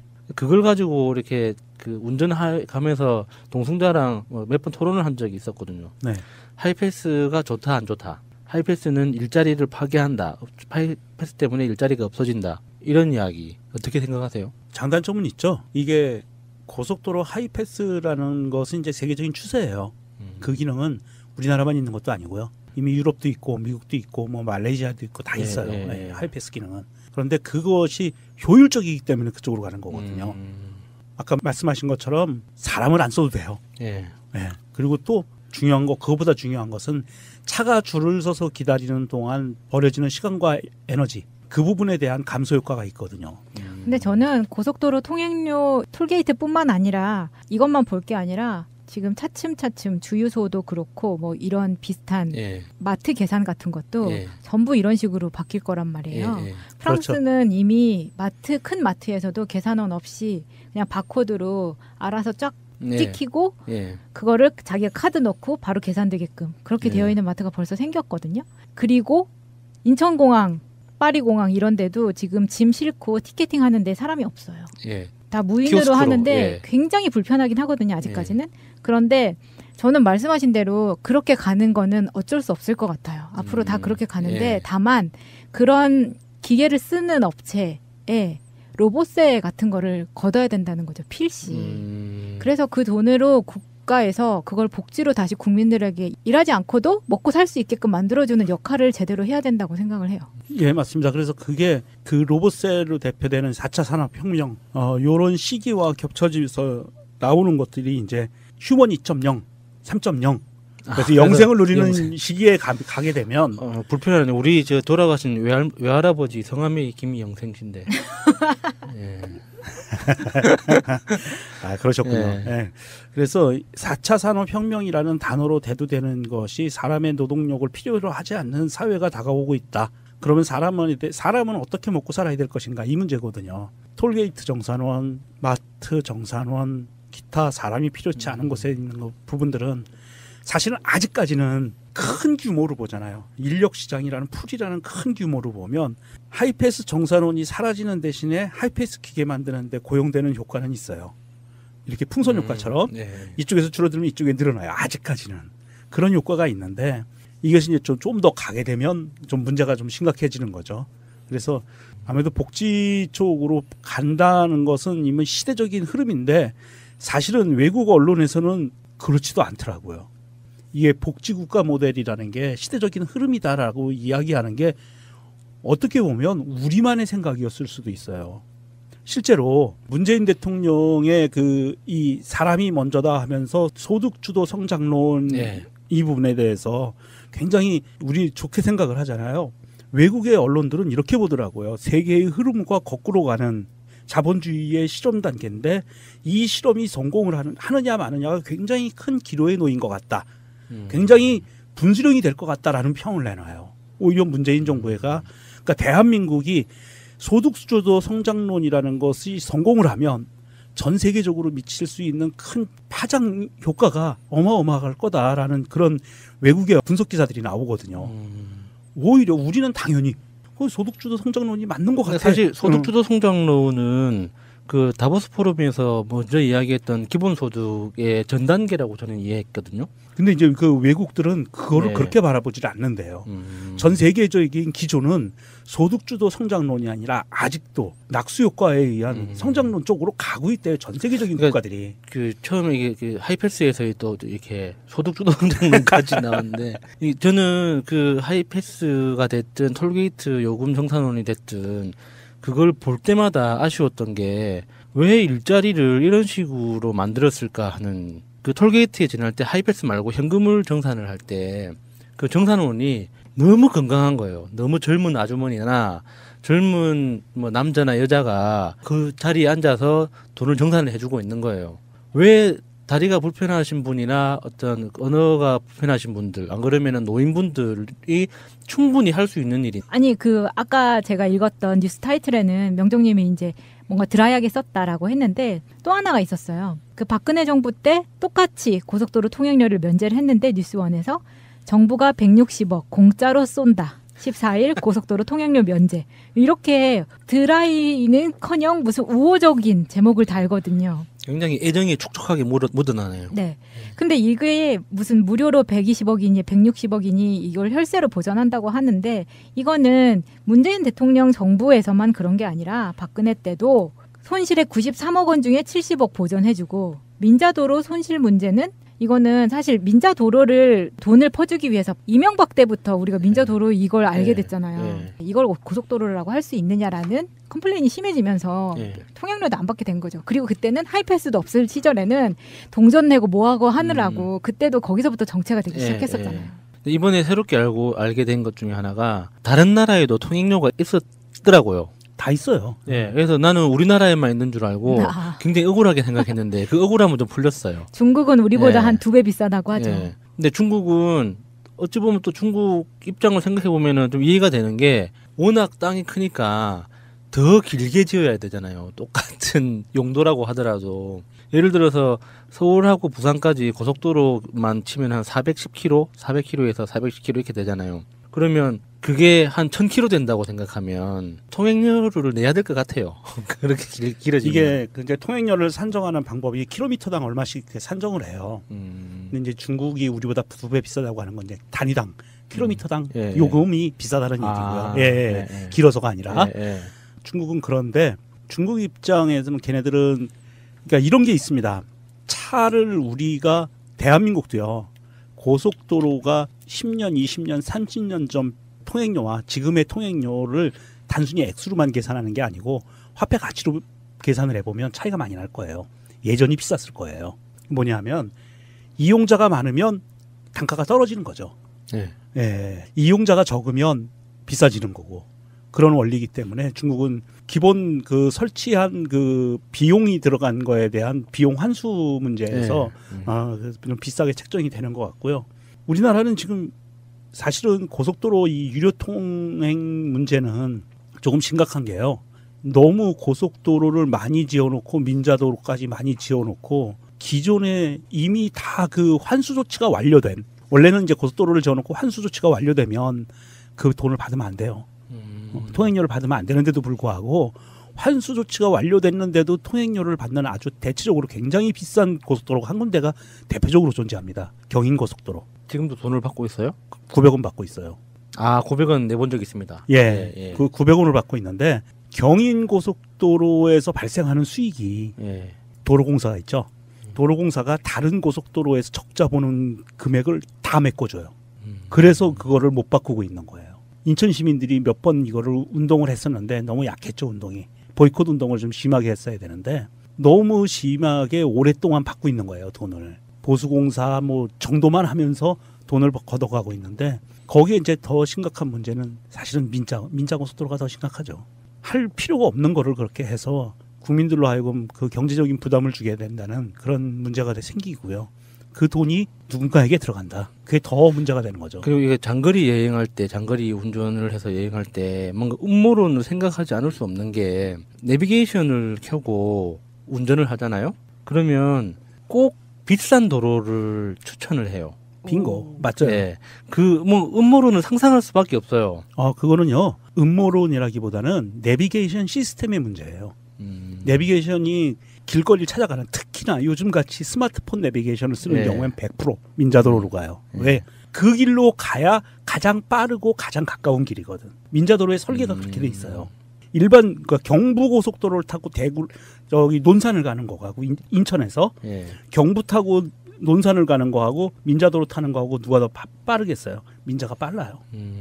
거리가 이렇게 직선화돼 있거든요. 민자도로가. 그래서 민자도로 쪽으로 많이 안내를 해요. 내비게이션 자체가. 저의 음모론은 착각이었던 걸로. 근데 음모론이 있을 수도 있어요. 사실 그 안에. 그래서 일부러 민자도로를 그렇게. 근데 왜 저렇게 건강한 사람이 이렇게 일을 하고 있을까? 뭐 좀 같이 나눌 수는 없을까 하는 이런 좀 생각을 많이 했었거든요. 이 하이패스가 과연 진짜 편한 건가? 라는 생각도 많이 했어요.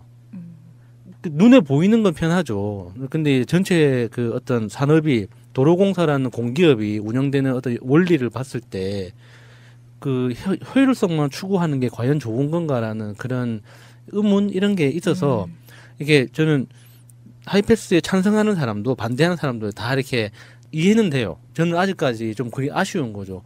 공기업으로서 이게 무한정한 효율만 추구하면 결국에는 이 약한 사람들이 배제되거든요. 근데 공기업 단에서라도 어떤 약한 사람들 좀 더 이 일자리가 필요한 사람들을 먼저 품어주는 형식으로 가면 조금 좋지 않을까 하는 그런 상상을 해봤었어요. 그렇네요. 아직 우리가 뭐 로봇세까지 가기에는 너무 머니까 예. 공기업만 할 수 있는 일이라는 게 있는데 그런 면에서는 야스님처럼 그렇게 활용을 하는 것이 두 번 생각해 보면 훨씬 이득일 것 같네요. 추석 통행료에서 여기 이야기까지 나왔는데 지금 그 추석을 기준으로 전후 3일 통행료 무료가 되는 거잖아요. 이때 고속도로에서 딱 0시에 시작해서 0시에 끝나는 걸로 알고 그 0시 때 패스를 해야 되는 줄 알고 이제 톨게이트 주변에서 정차를 하려고 하거나 이러신 분들이 있다고 해요. 그래서 도로공사에서는 일단 고속도로 진입이나 진출 시간에 상관없이 잠시라도 고속도로를 이용한 차량이라면 모두 면제 대상이니까 그 0시에 주위에서 서성거리거나 이러지 않고 그냥 패스하셔도 혜택을 다 받으실 수 있다고 합니다. 아, 그러니까 0시에 시작하는데 그 전에 들어가도 0시 이후에 고속도로를 이용했으면 무료다. 아, 그럼 도착지 기준으로 하면 되겠네요. 그렇죠. 네, 도착지 톨게이트 나가는 톨게이트 기준으로 0시가 넘으면 된다. 쉽게 얘기하면. 그렇네요. 그렇죠. 0시가 지나서 이틀 뒤에 3일간 뒤에 0시까지인데 그 안에 고속도로에만 있었으면 되는 거 아니에요? 네, 맞아요. 그러니까 도착지 기준으로 보면 되는 거네요. 좀 합리적이죠, 더. 합리적이네요. 네. 그 상당히 합리적이고. 근데 고속도로에 그때 들어가려고 서성거리는 사람들은 차를 갖고 어떻게 서성거릴까요? 저 같은 애들 서성거릴 수 있어요. 앞뒤로. 그리고 또 궁금하실 만한 게 고속도로 이외에 지자체 유료도로들 있잖아요. 우리 명박이가 깐 거 이런 것들. 터널들 뭐 이런 거. 네, 그런 거는 지자체 관리 유료도로는 지자체 여건에 따라서 자율적으로 통행 면제가 시행이 되는데 지금 이 구간도 발표된 것들이 많이 있기는 해요. 워낙 복잡해서 한번 읽어드릴까요? 아, 일단 그 정정할 거는 이명박이라고 깔았다고 의심되는 그런 민자도로 또 고속도로들은 똑같이 할인돼요. 똑같이 무료예요. 네, 똑같이 고속도로는 지금 얘기하시는 거는 지방 지자체 유료도로. 네, 그러면은 지자체 유료도로는 아마 통과하실 때 다 안내가 돼 있어서 그러실 것 같고 100% 다 유료는 아니고 지자체 관리별로 실행이 된다고 합니다. 일단 추석을 앞두고 며칠만 참으면 연휴가 시작되니까요. 직장인들 화이팅 하시고요. 연휴 잘 즐기시고요. 연휴 기간에 너무 맛있는 거 많이 드셨다고 허리 불어났다고 고민하지 마시고. 수고하셨습니다. 수고하셨습니다. 친구가 되겠다는 약속 반드시 지키겠습니다. 대통령인 제가 직접 챙기겠습니다. 기대할게. 자, 정권 연장을 위한 싱크탱크 20회 방송 시작하겠습니다. 벌써 또 20회네요. 아, 시간 정말 얼마 안 된 것 같은데 20회예요. 4월 20. 벌써 5개월 가까이 지났다는 소리네요. 가게 정권 교체가 되자마자 만든 방송이니까요. 자, 오늘 나오신 분들 소개해드리겠습니다. 배신자. 배신의 아이콘. 이용료 배우님 나오신 그 방송에 다른데 일정 가시느라고 방송을 안 나오셨어. 그래서 오늘은 페널티를 드리겠습니다. 마이크를 딱 10분만 켜드리겠습니다. 복지과 소사이어티 이상희 공동대표님. 네, 안녕하세요. 이상희입니다. 예. 자, 해명하시죠. 그날 인천 송도에서 그 종교인들을 대상으로 하는 복지 세미나가 있어서 제가 거기 한 2시간 넘게 강연을 하는 거라서 사실은 교회 쪽에서 복지국가를 받아들이면 복지 쪽에 더 많은 신경을 쓰게 되면 대한민국 복지국가로 가는데 큰 도움이 될 것 같아서 제가 흔쾌하게 수용을 했는데 하필은 일정이 겹. 트위터가 진짜 언론입니다. 자, 언론의 이중잣대 이야기를 해보려고 합니다. 박근혜 때는 통행료 면제, 문재인 때는 혈세 낭비. 이번 추석 연휴 기간 동안 고속도로 통행료를 면제한다고 발표를 했는데요. 사실 이 면제는 문재인 정부 때 새롭게 실시하는 것이 아니라 박근혜 정부 때도 실시를 했던 건데 대표적으로 뉴스원에서 지금 이게 캡처가 돼서 인터넷에 돌아다니고 있는 건데요.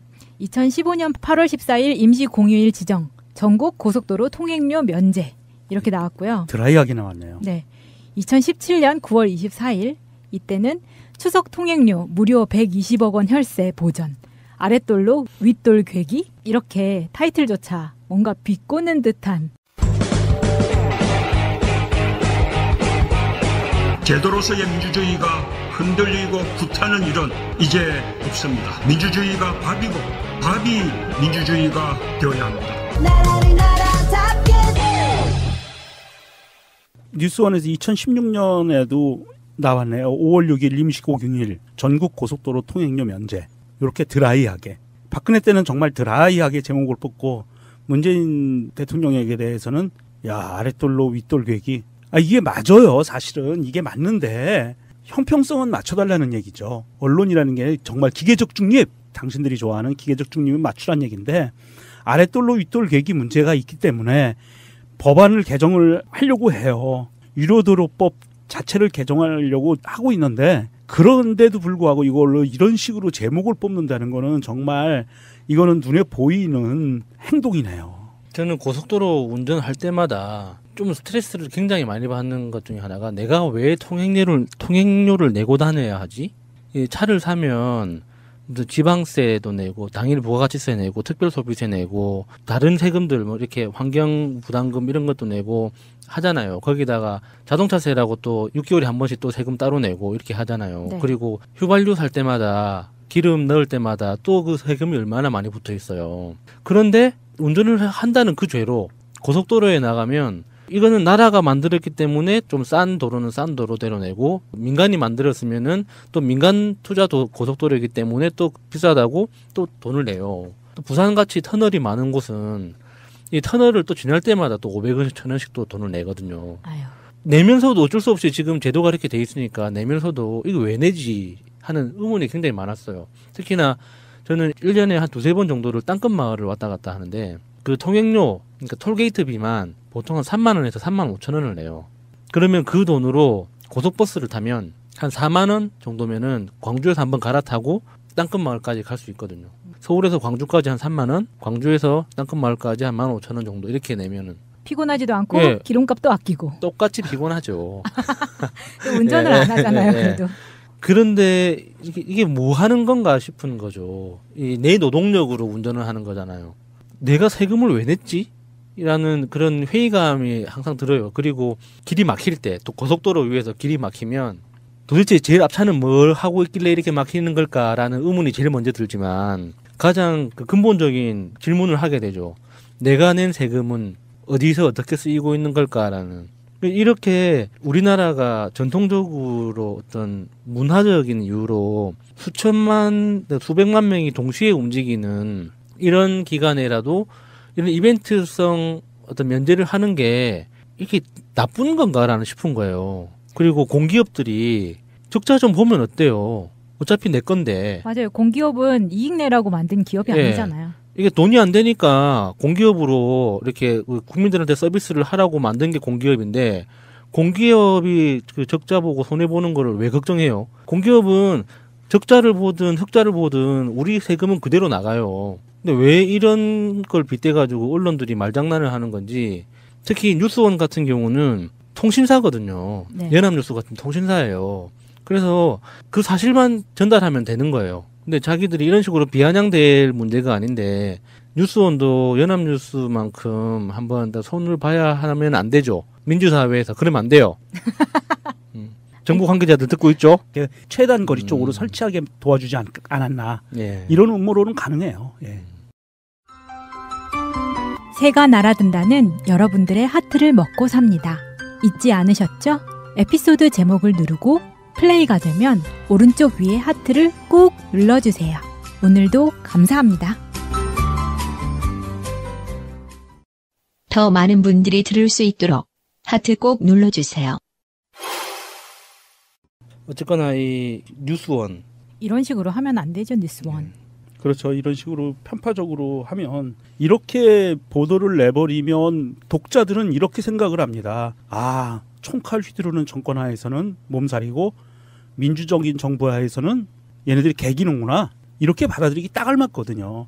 이렇게 제목을 뽑으시면 안 돼요. 이거는 조중동 프로그램이 작용되는 것 같고요. 사실 이 유료 도로법 개정안에 대해서는 윤관석 더불어민주당 의원이 일부 개정 법률안을 발의하기도 했었어요. 그런데 이제 이게 아직 통과가 안 됐는데 명절이나 휴가 기간, 뭐 연휴 기간 이런 때는 사실 고속도로가 고속도로 기능을 잃어버리거든요. 그럼 고속도로라는 게 왜 만들어놨을까요? 고속도로는요, 먼 지역을 빨리 가라고 만들어 놓은 거거든요. 그러니까 고속도로 그 막힐 때 진짜 열받는 표지판이 뭐냐면 저속 주행 금지라는 표지판이 한 번씩 있어요. 아, 고속도로는 기본이 저속 주행 금지예요. 그 저속이 시속 40km 이하 주행 금지라고 돼 있는데 40, 50km. 딱 계기판을 보면은 막 10km, 15km 막 이렇거든요. 예. 이게 막 스트레스가 곱절이에요. 저런 표지판이라도 안 봤으면 좋겠는데. 사실 거의 고속도로에서 그 길이 막힐 때 통행료를 받으면 안 되는 거예요. 예. 상도 이상 이건 상도 이상. 정말 상도 이상. 예. 왜냐하면 내가 인터넷을 쓰는데 1메가짜리 속도의 인터넷을 계약을 하고 쓰는데 1km밖에 안 나와요. 그런 거 돈을 못 받잖아요. 예. 받으면 안 되잖아요. 그런 상도위가 있거든요. 예. 그런데 초콜릿을 팔아놓고 초콜릿이 쓴맛만 나는 초콜릿이야. 아스팔트 맛. 아스팔트 네. 맛. 그런데 그걸 초콜릿으로 팔면 안 되잖아요. 똑같은 거거든요. 그래서 고속도로 문제는 고속도로가 고속도로 기능을 발휘하지 못할 때는 요금을 받지 않는 게 상식적이다라고 저는 생각을 해요. 이미 다른 나라들은요. 그렇게 중국, 대만은 일찌감치 시행했어요. 그래서 대만도 우리하고 중국, 대만, 우리나라는 명절 기간이 겹치잖아요. 예. 설날하고 예, 추석하고 겹치거든요. 얘네들은 예전부터 대만만 해도 명절 기간에는 고속도로 통행료를 아예 안 받았어요. 10년, 20년 전에도 그랬었어요. 굉장히 선진화돼 있었어요. 그런 쪽에서는 독재 국가였는데도 불구하고 그렇게 그런 쪽으로 많이 앞서 나가 있었고요. 얼마 전에 그 김현미 국토부 장관이 그 업무 계획 발표하면서 도로 같은 그 사회간접자본 건설 공사를 할 때 국민연금이나 의료보험공단 같은 공적 자금으로 이렇게 활용할 방안을 이야기를 했잖아요. 네. 그럼 좀 달라지지 않을까 하는 생각을 해요. 앞으로는. 아마도 달라질 겁니다. 지금 토건 쪽에 이런 사실 우리나라에서 지금 이제 늘려야 될 것은 그 길만으로 보면 기찻길을 조금 더 확보를 해야 되고요. 그러니까 수송량 대비하면 고속도로보다 훨씬 더 효율적이거든요. 에너지 절약적이고. 그래서 기차에 대한 부분을 좀 더 확보해야 되고 공공성 확보를 해야 되죠. 고속도로 문제는 자꾸 많이 지을수록 그건 아닌 것 같아요. 계속 그 민간 자본만 투자가 되는 역할을 하고 돈 있는 기업이나 사람에게만 이게 수익을 몰아주는 형태가 되는 거기 때문에 좀 자제를 해야 되고 아마 지방에서는 여전히 각 국회의원들은 자기 지역에 고속도로 놓는 거를 가장 좋아할 겁니다. 티가 나니까. 네, 뭐 티가 나니까 그런 도로 놔주는 게 가장 큰 수건 사업 중에 하나니까. 그런 욕심은 어쩔 수 없다고. 그런데 이제 국가 전체적인 규모에서 보면 국가라는 대한민국이라는 규모의 경제를 놓고 보면 조금 더 효율적인 쪽으로 움직여져야 되고요. 그리고 땅에다가 쏟아붓는 돈보다는 사람에게 투자하는 돈이 더 훨씬 효율적이니까 앞으로는 좀 그쪽으로 가지 않을까 그렇게 나름대로 좀 기대도 하고 있고요. 전망도 하고 있습니다. 이 기사하고는 좀 관계 없는 이야기이기도 한데 보통 하이패스 요즘 많이 이용하잖아요. 그 하이패스 때문에 톨게이트에서 티켓이랑 돈을 이렇게 수납하는 정산하시는 분들